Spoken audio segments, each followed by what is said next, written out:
your mc4 connector on the cable.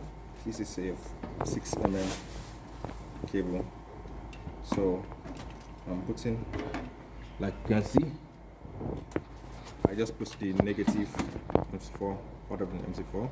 I'm putting this positive mc4 connector to this, attaching it to this. So you open it and you bring out this contactor and you insert it inside.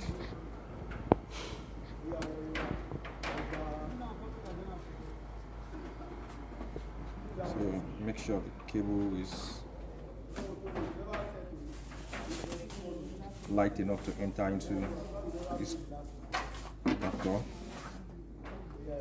So then you gently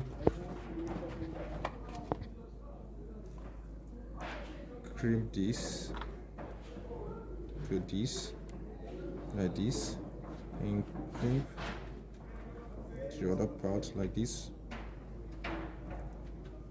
Make sure it's properly, then you use this place that is not sharp to compress them together.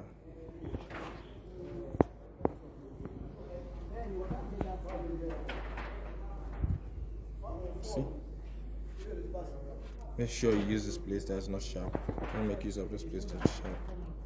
And you compress it so you can see. Very, very thin. Doesn't come of it.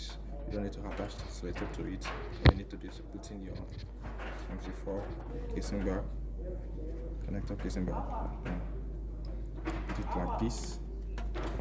Then make sure you see this hole that the contactor is out, a bit that is showing, that you can see it is up it very well. Make sure you shook it properly. Understand? Then you so close it. Oh, thank you.